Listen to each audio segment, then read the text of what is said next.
City is essentially a character-driven experience. So the most important thing is to have the right voices for those characters. Working with Mark Hamill and Kevin Conroy is fantastic for us. Like most people, you know, when you read the comics, these are the voices you hear of Batman and Joker. So, yeah, it's very hard to imagine the game without them. Batman isn't just this steely-eyed guy stood at the rooftop, dropping down, making the odd, quip and then punching people. He's going through hell. You're not safe here. No one is. Kevin would come in and go, "No, I don't think Batman would quite say it like this," or "No, this is how I want to say this line." And we're like, "Okay, cool, awesome, let's go for it." Don't worry about me. You're needed out there. I've been doing the character now for 20 years. The audience knows him as well as I do. They would know in a second if I did something inauthentic, and they'd call me on it. Get out of my way, Quinn. Leave us alone, B-Man! I said move! When you see Mark become the Joker when he's actually in the recording booth and doing these voices, he actually physically kind of twists himself and manifests himself into Joker.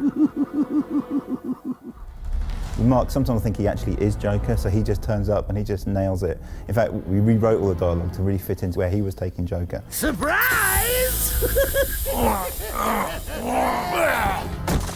You fell for the old sick Joker gag, Batman. There's something about scary clowns, that it just creeps people out. But you of all people should know, there's plenty wrong with me. His purpose in Batman's orderly world is just to mess him up big time. Take my blood, for example. I wish somebody would. This stuff is killing me. Why should I care? Because now, there's a teeny little bit of me in you too, Bats. He gets great joy out of just the most sadistic, oddball things. Imagine sucking down that last breath knowing that Gotham is doing the same. What are you talking about? Oh, didn't I say? I've spent weeks shipping samples of my blood to emergency rooms all over the city. Because of the complicated character, Bruce Wayne and the Joker, there's a sort of a mutual respect there, even though he knows he's insane, and he knows he has to be controlled. He would never want to kill him, whereas the Joker is constantly trying to kill Batman.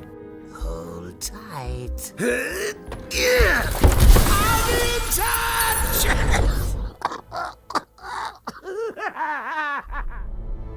Stana, she came having prepared absolutely everything about Talia. She was a huge fan, as it turns out. Read all the books, read all the comics, and just really understood it right from the get-go. It's different voicing a character versus actually acting or performing a character on screen. The only tool that you have to access is your voice. How did you find us? I recognized your personal guard. It was just a matter of following her. Please, mistress, he tricked me. Leave! I will deal with you later. I think Talia is really interesting because she skirts the line between good and bad, and you're not sure if she's completely aligned with the bad guys or the good guys. You didn't need to get yourself arrested to see me, Bruce. After that night we spent in Metropolis, you could have just called.